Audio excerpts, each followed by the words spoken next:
Hi, my name is Jacob, and a couple years ago I had the opportunity to invest into some of my friends at work, and today I want to share that story with my friend Tatiana.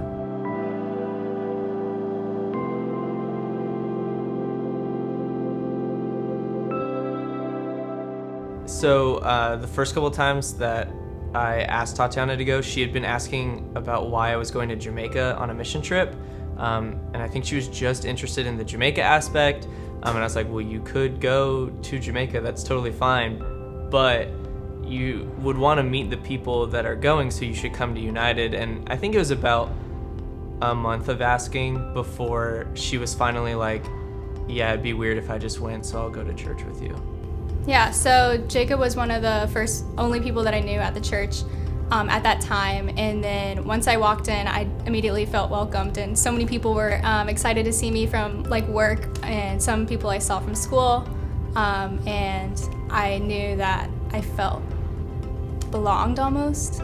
When I would think about asking Tatiana, or opportunities came up to invite Tatiana, I was definitely afraid that she would say no, because that's ultimately what you don't want to happen.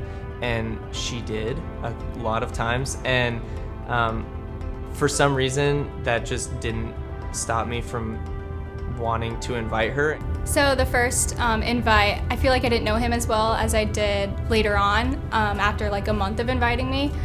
So the first one, I didn't feel comfortable going with him just because I didn't really know him as a person that much. But later, as we became closer, I felt like it was okay to go with him now because he had invested in me and taken the time to get to know me. I think God puts people in our lives at a specific time for a specific reason, and that is to grow in relationship with them and to invest in them and ultimately to help them find the peace and comfort in God that we ourselves have found. I'm just so thankful that you brought me to church 5 years ago because I was in such a different place then, and I am so glad to be where I am today. And thank you for letting me annoy you. Yeah, anytime. Hey, I'm Tatiana, and while I am Jacob's friend, because of what he did for me, I wanted to share a story about my friend Steven.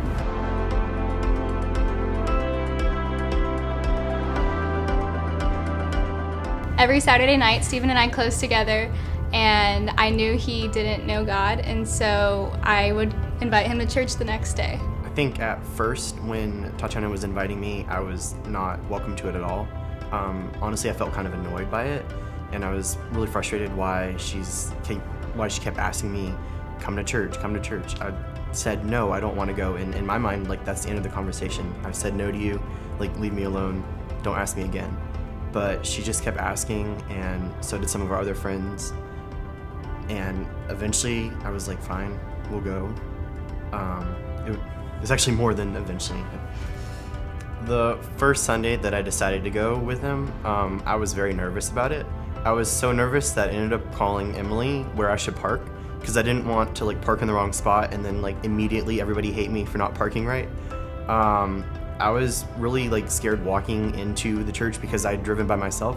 So I was coming into a place kind of alone where I didn't know anybody, and so I immediately started feeling nervous that I would get separated from them and I wouldn't be able to be with them or sit next to them. The biggest change is the way that I view God, as somebody who actually loved me and was accepting of me, and I think a lot of that was portrayed by the people that were at church and the people that I was interacting with. They all were excited that I was there, and then to see people actually portraying the way Jesus acted helped me to see that in a actual tangible way, because I think before then it was just all in my head of what I thought God was, because of what I'd heard about God or other people in my life had said. But to actually see people who not only were church people and loved Jesus, but were acting the way that Jesus actually acted, I think totally changed the way that I viewed him. I would encourage you, for those people in your life, to stay persistent, because I know I didn't say yes the first time. I would encourage you to just keep asking. I didn't say yes the first time or the 20th time or probably even the 50th time, and because they kept asking me, I eventually decided to go with them, but it just took so much time, but it's so worth it. I would definitely say if you are feeling that pull or led to speak to someone or just give a simple invite, or even just start a relationship with them, don't run away from that, because it can be as easy as taking time to hear about someone's story. And something that's cool for me is I'm an intern at Beach Church, and I'm excited to see what God has for me next. And as funny as it sounds, I also intern here at Beach. I'm also an intern here at Beach Church, and I am so excited to get to serve alongside of people that I got to pour into and invest and watch find a relationship with Jesus, and I hope that everyone has one like this.